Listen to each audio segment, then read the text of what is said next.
The stars are right, and that means it's time for another episode of Those Spur in Darkness. I'm your host, the Man from Lang. Thank you very much for joining me today. On this episode, we are continuing with our review of the player cards in the Edge of the Earth Investigator expansion. This time around, we're taking a look at the Seeker/Survivor multi-class cards. There are 4 of them. Professor William Webb Level 0, Professor William Webb Level 2, Ice Pick Level 1, and Ice Pick Level 3. There are spoilers, but if you care about that sort of thing, if you enjoy what you hear, remember to like, comment, and subscribe. Just a quick reminder of how we rate cards here on The Whisperer in Darkness. The best of the best get an Elder Sign, while the worst of the worst get an Auto Fail, and the cards in between get a +1, 0, or Elder Thing respectively. Cards that you build around or are good in one particular investigator get a Blessed token, while cards that we believe are destined to end up on the optional list of taboos or that are just bad for the game get a Curse token. Before we get started, I'd like to thank the patrons of this channel for their tremendous support. The Arkham Horror LCG community is amazing, and these people have gone above and beyond to bring you content like these player card reviews. Speaking of amazing members of the community, Chris is my middle name is the latest patron to embrace the darkness. Thank you very much, Chris, for your support. It is greatly appreciated. The support of patrons like Chris allow us to have giveaways here at The Whisperer in Darkness, and I'll be announcing a new one soon. Stay tuned. If you'd like to be amazing like Chris and support the channel's goals and see your name on this list, head over to patreon.com, sign up for a tier of your choice, and claim your rewards. That would be awesome. Special thanks to Cole Monroe Chitty for the amazing art that graces this channel, Nicole Fiskus for the new Whisper in Darkness logo that I've been using for the podcast, and Nate Lost in Time and Space for the overlays as well as the intro. Thanks very much. I couldn't do it without you. Without further ado, let's get started. We are back with our reviews of the player cards in the Edge of the Earth Investigator expansion. We are on the multi-class cards. This time we're taking a look at Survivor and Seeker, or I should say Seeker and Survivor. We're going to start with Professor William Webb, Finder of Hidden Connections. 3-cost asset that has an intellect skill icon, ally and miskatonic trait. Uses 3 secrets as a response when you successfully investigate, exhaust Professor William Webb, and spend 1 secret. Instead of discovering a clue at your location, either choose an item card in your discard pile and add it to your hand, or discover a clue at a connecting location. He has 1 health and 2 sanity and takes up an ally slot. Here we have an ally with sort of combines 2 effects that we have seen before, the first being scavenging and the other being in the know. There are plenty of ways to add extra secrets to this guy. The question for me is, do you opt for Professor William Webb without any sort of bonus, passive skill bonus? Is his ability good enough to run on its own? I think so. Especially if you have items with double icons. Holy bananas. Then it gets ridiculous, because then you can pitch the item, successfully investigate, pick the item back up. That's woo, man. That's good times. The thing about this card is that both effects are good. You're going to use both of them at some point. Like we were saying with Pocket Telescope, being able to investigate connecting locations essentially saves you 2 move actions, which is really nice. Especially in the decks that are going to want to play this card. You may play Barricade, you may not, but there's always going to be situations where you're not going to want to step into a location for maybe if there's some nasty enters, when you enter the location ability, or you just need the actions to move elsewhere. And being able to use that effect of it is really nice. And then Scavenging is already a card that people build decks around, and having copies 3 and 4 of Scavenging is awesome. Yeah, one thing I've noticed about this is that, unlike Pocket Telescope, you investigate your own location, then you succeed, then you spend a secret, then you get the clue at the other location. It's pretty cool because you don't ever have, not only do you not have to step into the other location, but you use the shroud of the location you're on. And I think that's a really fun effect. That's like we've seen, this is sort of like In the Know or Seeking Answers, both of which are cards I enjoy because they let the seeker have a bit of control over the bad things that they face when they do their investigation. Also notable is that, unlike Scavenging Level 0, you don't have to succeed by 2 in order to spend your secret and get an item back. So if you're pitching a card with 2 intellect icons, like Lantern level 2, I think is the one, like the really good one, you can kind of use it to bring it back, and you don't have to succeed by 2. So like you could be a 2 intellect survivor and still do the Lantern thing in order to get clues because you can scavenge and have to over succeed. Hmm.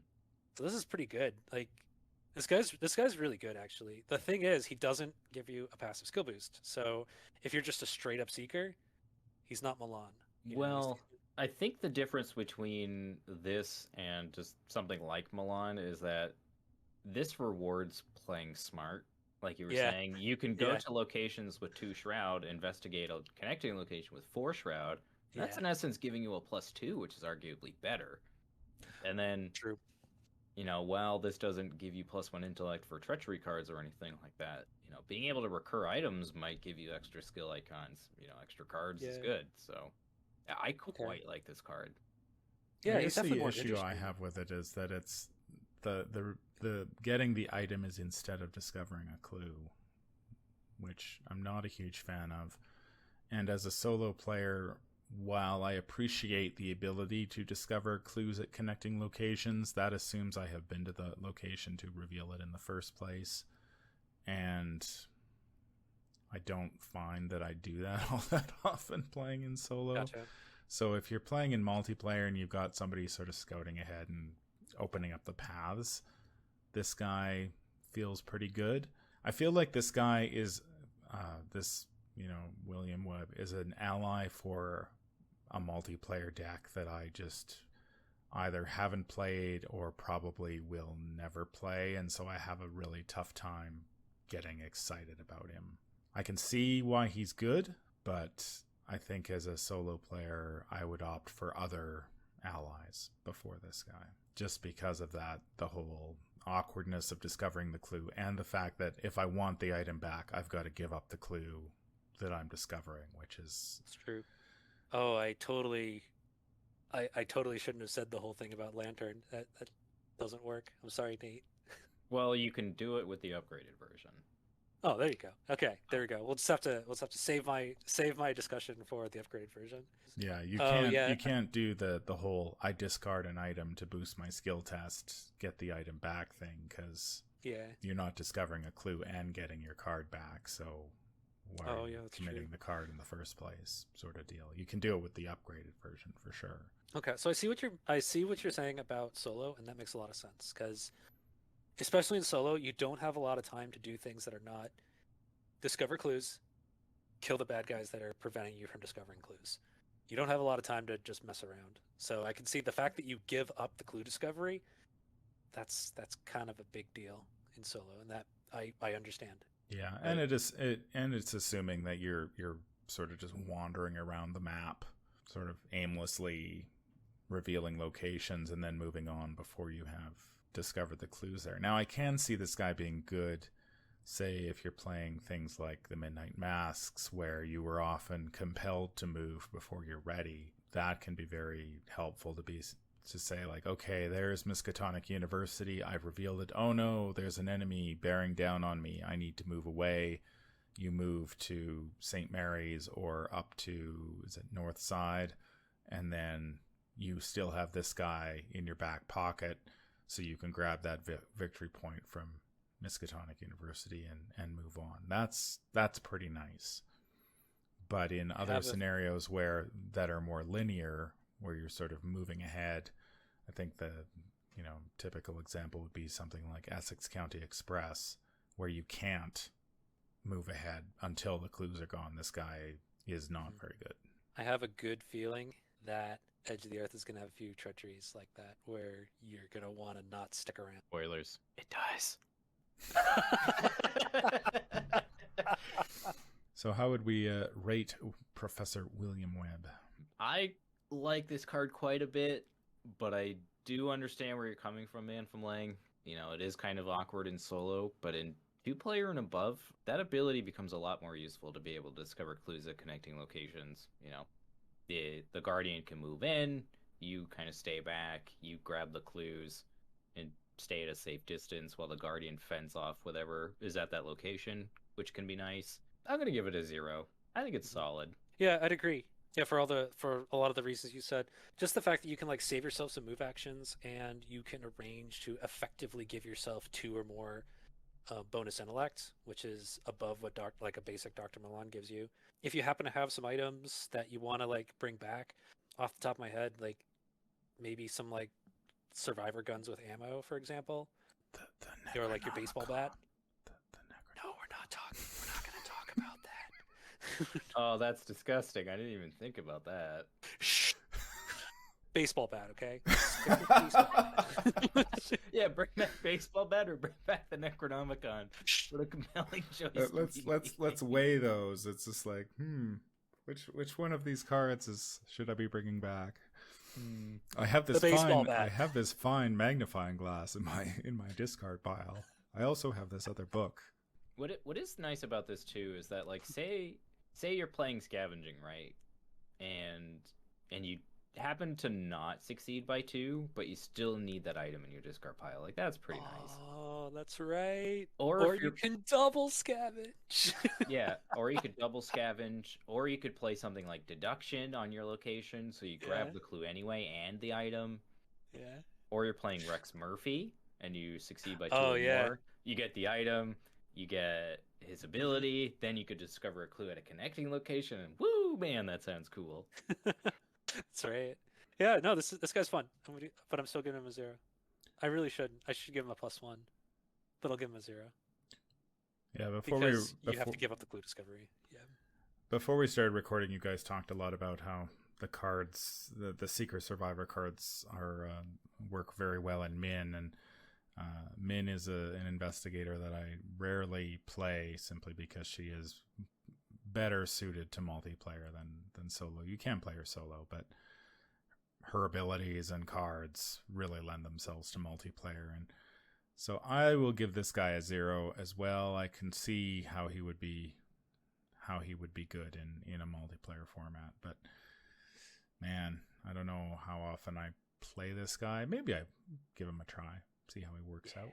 But yeah, I don't have a lot of experience with scavenging decks and stuff like that, and What are you talking about? You were just talking about William Yorick.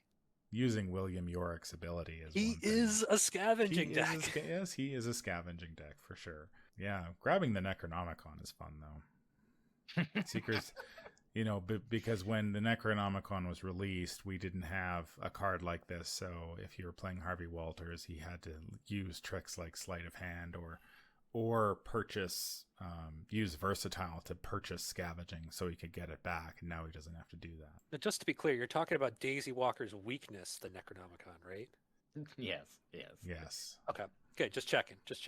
That brings us to the upgrade for Professor William Webb. This is his cost 2 experience points, same cost, 3 resources, has an intellect and wild skill icon, ally, and miskatonic trait. Uses 3 secrets as a response when you successfully investigate. Exhaust Professor William Webb and spend 1 secret. Choose an item card in your discard pile and add it to your hand. Instead of discovering a clue at your location, you may discover a clue at a connecting location. He has 1 health and 3 sanity, takes up an ally slot. So this one removes the instead of discovering a clue clause.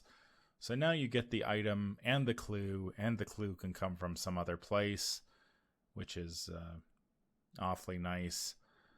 This one fixes the issues I have. We should mention as well, he is Miskatonic traded, so there's another ally for the whole Miskatonic archaeology funding deck, which I've sort of haven't played yet. I looked at it and sort of tried to build one, and there aren't a ton of Miskatonic allies yet, but with each set we're getting more and more, so that might be an option as well. What do you guys think? All the things we said about the level 0 version apply to this one, and then some. So I like this card quite.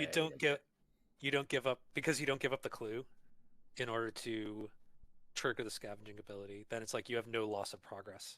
So this guy's really good because there's no like cost in like once you have him down, like you get your extra effect on top of getting the clue, as opposed to like you have to like put him down and then lose the clue in order to get the scavenging effect. This guy's pretty good. Yeah, I mean, if you squint real hard, he says after you successfully investigate, draw a card, and you may discover a clue at a connecting location. Woo! Yeah, effectively draw That's cards. Yeah, sweet. it's pretty good. I like this guy, and he's limited, so he's not like completely crazy. Like he does have a limited number of uses, unlike Scavenging level 2. Mm-hmm. Or yeah, so this is pretty good. I like this guy. Yeah, and there are plenty of ways to add more secrets to him if Yeah. you really like this effect. But I find that a lot of the time, the number of secrets you get is usually enough to see you through. But it is nice to have that option. How would we rate this guy? I'm gonna give him a +1. I think it's really good. Like it's like Yeah. it's very subtly powerful, I think. Yeah, I'd agree. +1 seems about right because if you've got this guy, the upgraded version that is, you don't have to lose a clue effectively in order to get the scavenging effect, and then that's when you can really get things rolling. You get your whole like commit the lantern, succeed by 0, get the lantern back, engine that we were discussing. So I'd say +1 because this is when things start really clicking. I'm going to give him a +1 as well. I think solves pretty much all the issues I had with the level 0 version. I'm actually now kind of curious to play this guy in Rex Murphy and see There was how it works. a deck I once made for friend of the show JP Northern Lights over Arkham. He was doing like a janky solo deck tournament, and I submitted to him a Rex Murphy deck that would use In the Know and Seeking Answers and Track Shoes to kind of reveal lots of locations and then combine his ability with like In the Know to like do exactly what you're talking about. And he said he had a lot of fun with it, so give it a try. That brings us to Ice Pick. It is a 1-cost asset that costs 1 experience point. It has a combat skill icon, the item, tool, and melee traits. It's fast, and as a free triggered ability, during a skill test while fighting or investigating, exhaust Ice Pick. You get +1 skill value for this test, and it takes up a hand slot. Obviously, fast cards are very good. It's kind of like a knife and a magnifying glass rolled into one. Depending on what you need, you get the +1 skill value for the test. But barring tricks like Ashcan Pete, you get it once per turn. What do you guys think? I quite like this card. Fighting and investigating are the 2 main skills that you really want to boost on, and getting that once per turn is pretty good. I mean, taking up the hand slot kind of sucks. There are certainly cards that might have more of an impact, but, this is just one of those cards that's really consistent. It's cheap, it's fast, and if you need to get rid of it, it's not going to feel like the end of the world, but, +1 to pretty much a skill every single turn is pretty good. Yeah, for the cost, like this isn't bad at all. One thing I really like about this Ice Pick is that combat boosts are kind of hard to come by, and they're kind of expensive. Easy example, Beat Cop level 0. It costs 4 to get out there, and he takes up your ally slot. And then he goes away after you use his ability. So that's kind of expensive compared to cost 1 and fast. So like I think that right there is pretty worth it on its own, especially for like a survivor who gets like Jessica Hyde and Ice Pick, and that's about it when it comes to combat boosts. Yeah, so now we're talking about someone like it could work for someone like Daniela if she's using like a one-handed weapon, and she can have an Ice Pick in her other hand just to boost her combat up a little more. Another thing worth mentioning too is that it's to the action. So you could say you play like Mind Over Matter, and now this is still giving you a boost to your now base intellect for evading or fighting, which is pretty cool. Kind of the same thing with the Investigate. Say you're like playing, I don't know, there's a card that uses your agility, right? I don't know. Something along those lines, right? Where you're replacing one skill for another. And it's usually going to be like intellect for fighting or agility for fighting or something along those lines. Rite of Seeking. Or Rite of Seeking, something along those lines, right? And this still gives you a buff regardless of what stat you're using, which is pretty nice. Yeah, I like cards like this for those scenarios like where Doom Awaits, where it has an investigate action that you had to take, and you can't use your investigate actions on your assets to do it. this one gives you a way of giving yourself a bonus without having to rely on those assets, which I think is pretty nice. I do like the level 3 version of this card more than I like this one. I have played this, not this one, the level 3 version, and I did find it a little bit awkward in solo simply because you only have the 2 hand slots, and in solo you tend to want to fight and investigate, and I felt like I had to pick one or the other, and got kind of awkward. That might have just been my preliminary testing, though. I'm, with a little bit more forethought in how I was building the deck, I think you could probably figure out a way that you're not in that awkward spot. But magnifying glass has been a staple of the card pool for forever, and this one basically lets you do the exact same thing, except you also get to fight as well, which is pretty sweet. It might lose a little bit of stock in multiplayer, just because you might be taking multiple fights or multiple investigates in a single turn. But, in solo, this is sweet, because you're generally taking one investigate or one fight action trying to clear an enemy off the board or something like that. And that's going to be pretty much just a magnifying glass with upside, like you were saying, Man from Lang. Yeah, if you're playing multiplayer and you're the primary seeker of the group, that kind of implies that you're going to want to be taking multiple investigate actions and 0 fight actions on an ideal turn. So I'd play magnifying glass over this in that situation. Although the fact that it provides a combat boost once a turn, because combat boosts are so expensive, that's still worth it. Even if you're like a primary fighter and you happen to have the hand slot, and that's still pretty good. I should mention this is another one of these cards that sort of lends itself to this mythical seeker deck that both fights and investigates, like Joe Diamond. We saw some of the cards in the Guardian Seeker pool, like Michael Lay and what was it, On the Track or On the Trail. On the Trail, that sort of is like, here's your seeker who's doing a bit of fighting and a bit of investigating, and this sort of fills in that slot where it's just like, okay, I need to do a bit of both, so I've got my handy ice pick to help me do those things. I still haven't sat down and built that deck or seen it played, so I don't know if it's legitimate or not, but this does lend itself to that. How would we rate this one? For me, it's between a 0 and a +1, edging towards a +1, especially in solo. In multiplayer, it's more towards a 0. So I guess multiplayer 0, solo +1. You have one slot, Nate. Fine. There is one token slot on the unless you want to rework all of the overlays to create 2 token slots, and we want to give double ratings now for No, it's not for every card. That. Here's its solo rating, and here's I bet our its commenters, I bet our viewers would love that, where we go through every single iteration. That's right. Is it good in standalone? Is it good in campaign mode? Is it? We need 4 ratings, 1 for each of the player counts, plus standalone,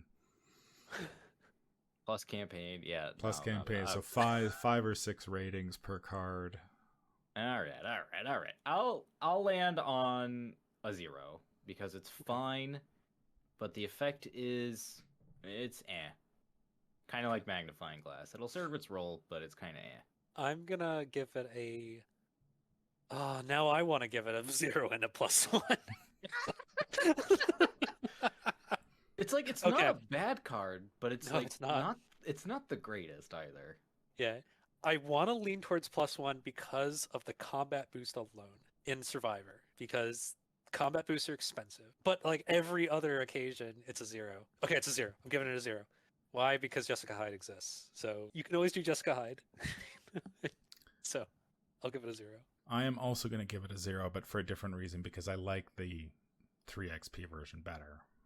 And I think I would probably, given the choice between buying this and the 3XP version, I will go for the 3XP version. 0s across the board, although there is quite a bit of leeway on this one. Could be a 0, could be a +1. I mean, these ratings are all subjective anyway, so play with it. You may find it's a +1 or a 0, depending, or who knows? Maybe it's an Elder Sign in your deck. But yeah, we're gonna settle on 0 and move on to Ice Pick level 3.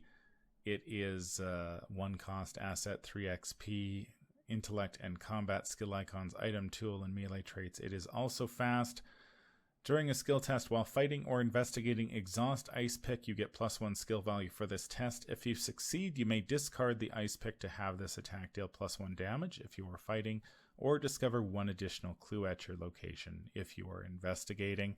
I was playing this in my William York deck, and man, oh man, it was fun to be able to discard this to pick up a clue and or deal +1 damage if necessary, and then later pick it back up and put it back into play to do it all over again. This card has to be like scavenging's best friend. Holy bananas! This card is amazing. Yeah. If you can bring it back. If you can recur it, yes. Oh my Yeah. god, this is like the most amazing card to recur because you gain a resource every single turn, so you're gonna be able to play it. It's fast. It's perception, or it's not. It's deduction and vicious blow on a stick. Like holy jeebus. Yeah, if you're not using recursion to play it over and over, it's effectively either a vicious blow or a deduction. I guess slightly better because you don't have to spend it until you've succeeded at the test. That being said, it also takes a hand slot. So I'd say like it's okay to pretty good in Survivor because Survivor doesn't have access to vicious blow. But if you're using like particularly scavenging to get it back over and over, then that's like pretty crazy. I wish Bob Jenkins could take this. Me too. I wish he could, because this would like give him something to do. Hand out ice picks. Yes, this isn't bad. Also, being able to dial up an extra damage when you need it. That's pretty good too. Because that's the one where it's like, okay, I just made the hit, and oh man, I need 2 damage or I need 3 damage, not 2. Okay, let me discard this card to, get it over. Yeah, so this thing's really good. Yeah, I quite liked it when I was playing Yorick and I was throwing my knives around, and being able to dial up that knife damage from a 2 to a 3 if you're throwing the knife was nice, and then being able to get this thing back and do all those sorts of tricks is a lot of fun, and the ability to grab an additional clue is nothing to sneeze at either. It's both of those effects are pretty damn good. How would we rate this one? I'm gonna give it an Elder Sign. Personally, I think this card is like archetype defining. If you're playing like the recursion deck, this is the prime target to be recurring. Yeah, I agree. I think in a general sense, I'm going to give it a +1 though. It's nice to be able to, like without scavenging, without recursion, it's nice to be able to, especially the damage bit, to be able to discard something that cost you 1 and didn't cost you any actions to kind of nudge your damage over is quite good. And then also being able to discover, say, 2 clues. No, not just 2, but like you could nudge this to like 3 clues if you need it. That's also quite good. I think that's worth a +1. I'm not gonna get, but I think it's when you get into scavenging, it goes crazy. But I think like in itself, I think it's a +1. I'm gonna give it as a +1 as well. I did enjoy playing this card, and I think both of the abilities on it are very, very good. Not sure I can go as high as an Elder Sign. Again, we only have 1 token slot on the overlay, so just can't give it more than 1 token. But we've outgrown our boundaries. You just got to make hybrid tokens. That's right. Well, maybe we'll just keep changing the overlays as we do these reviews. It's just like we just keep adding tokens to the list. We need to think of a way of working the Frostbite token into our reviews. It's just like, this card just leaves me cold. I give it a Frostbite token. We're gonna have to have like a 3x5 grid. Oh, we'll just like put an Excel spreadsheet on the. There you go. At that point. The whole video is an Excel spreadsheet. That's just filling in all the boxes. But yeah, again, here's the ice pick is another.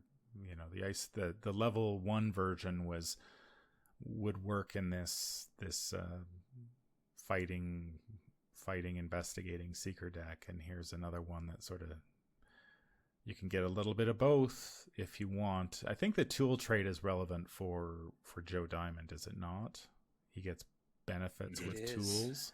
Yep. Or he gets extra hand slots with tools. Yes.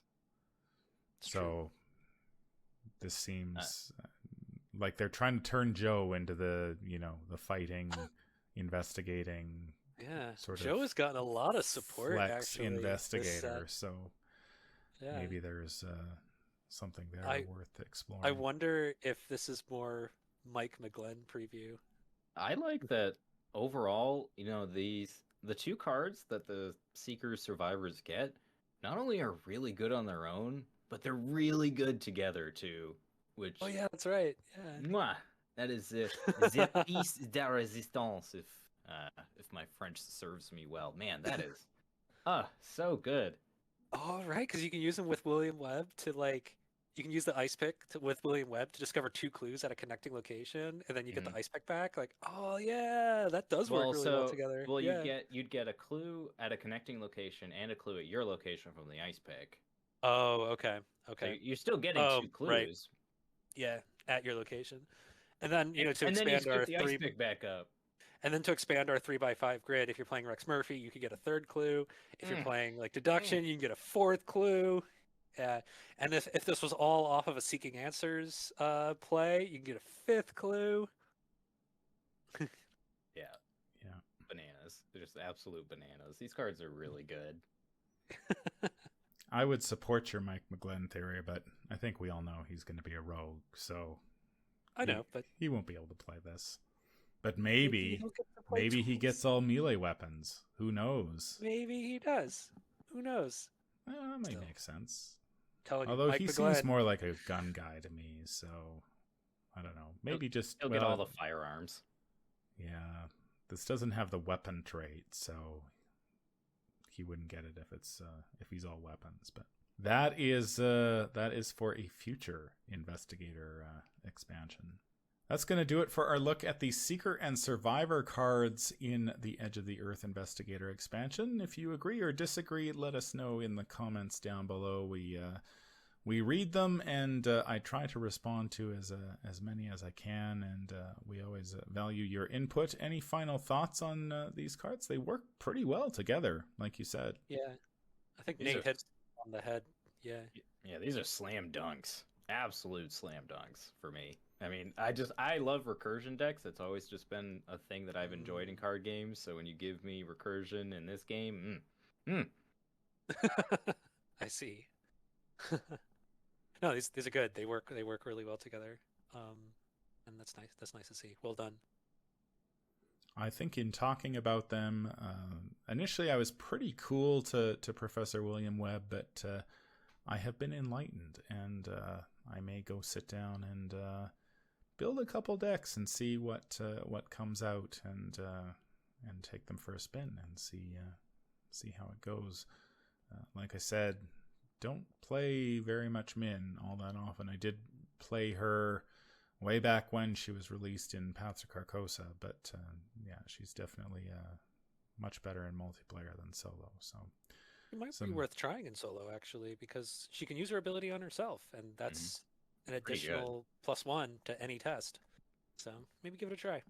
Yeah. Oh, I have played her in solo, and I have won with her. So, I mean, I think you can play just about any investigator at this point in solo if you've got access to the whole card pool. I wouldn't recommend it if your card pool is still growing, but I think any of them can be good.